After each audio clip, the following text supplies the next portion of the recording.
So we did a little bit of a follow-up. So now we have more information about the Raptor. I know the interview aired last week with Principal Smith, but now we were able to talk to some people from administration who know a lot more about the new changes. Yeah, of course. They told us a lot more information than last week. So if you guys wanted to find out more information about it, you guys should really go check out this interview because you have to scan your ID.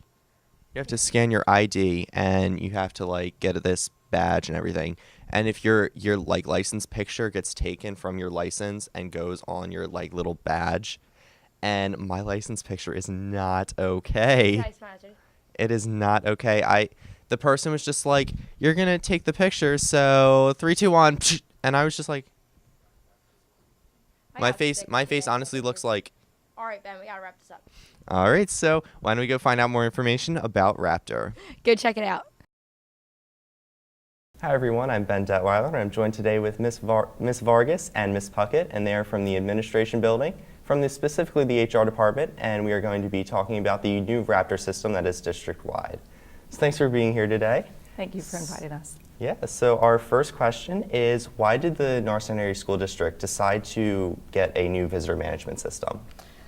Basically, the safety and security of our staff and students is of utmost importance. And while we do feel we have a number of measures in place, it's never a bad idea to try to upgrade any efforts that we have. And Raptor provided that opportunity to us in a visitor management system.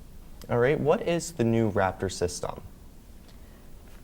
It's basically a system that checks when a visitor enters the building. It is going to ask them for an identification, and it checks their identification against a national database for registered sex offenders in all 50 states. All right, why did our school district specifically decide to go with Raptor?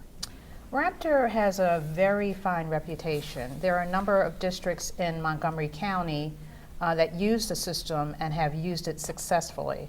Probably about 1.5 to 2 years ago, Ms. Puckett and myself went to Methacton to actually see the system there and talk to their director of security, who was very high on the system. She had nothing but good things to say about it. Raptor Technologies is in over 7,000 school districts throughout the country, so it has a very fine reputation. We find that they are very supportive if we have any problems, so we thought it was a good idea to go with them. We did look at other systems, but found that Raptor was most cost efficient and actually had the best reputation for what we were looking for. All right, when will this new system go into effect? The new system will go into effect April 7th of 2015 in all district buildings. Okay, what is the procedure that must be followed upon a visitor entering the building? When a visitor comes into our building, he or she will be asked to present an ID, and usually it's a government-issued ID, and it will be swiped. It's a swipe system, and actually information is taken from that, including the visitor's name, their birth date, and actually captures their picture from the photo ID. It has to be a photo ID. And it will check that information against the sex offender database across all 50 states.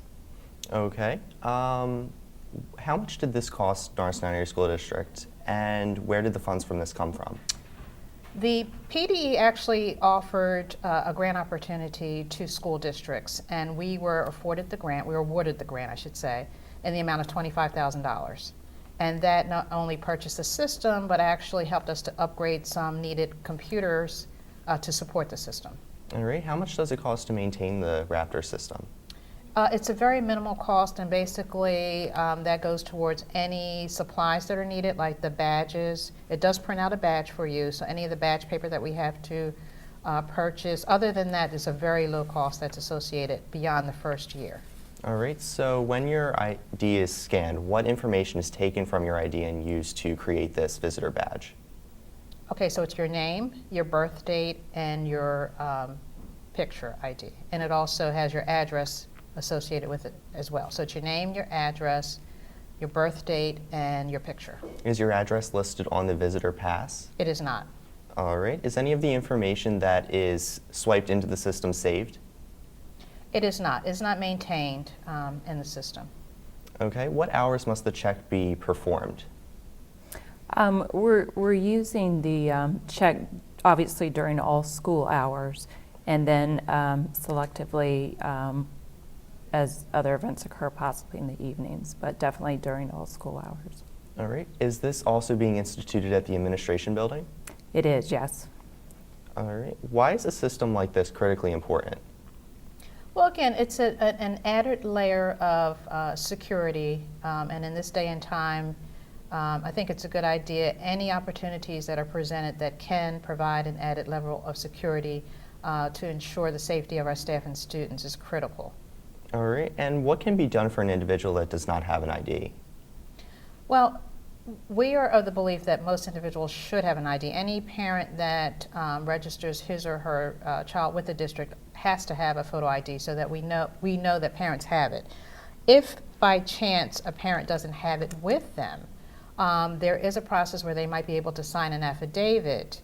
If they're known to the staff, they still would have to sign the affidavit, and their name can be manually input into the system, and they can still be checked. Barring that, a parent or visitor to the building will not be allowed to go beyond the office, cannot go through the hallways of any of our buildings. All right. And in the event of an emergency and an individual does not pass this background check, what procedures are in place to handle the situation? It depends on the situation. We don't want to erroneously accuse anybody of anything. We don't want to put a parent in any type of uncomfortable and embarrassing situation. So based on the specifics of the situation, we are putting steps in place to be followed by the secretaries. And I should mention that various forms of communications have gone out to parents to put them on notice that the system will be going into place on April 7th. So they're aware of it. We don't want anybody to be surprised on April 7th. So parents have been informed as well as staff. All right. If anyone has questions, where can they direct those questions to? They can direct questions to the Office of Human Resources, and we will be glad to answer any. If we don't have the answers, we'll get the answers for them. All right. Do you know what the contact information for the HR department is? Sure. The main number for the administration building would be 610-630-5000. All right. Is there anything else that you two would like to add? I just think that I can speak for Ms. Puckett too. With the Office of Human Resources and the district administration is very happy about the system going into place. Again, it's in a number of districts in Montgomery County, such as Mafacton, North Penn, Springford, Radnor, and all of these districts have used it with success. And there's no reason why Norristown can't jump on the bandwagon and do the same thing, again, in the interest of safety and security of our district staff and students. All right. Well, thank you very much for being here today. Thank Thank you for having us. I'm Ben Detweiler, and I just talked with Ms. Wendy Vargas and Ms. Puckett about the new RAPTOR system that is going district-wide starting April 7, 2015. Now back to the Eagle's Eye.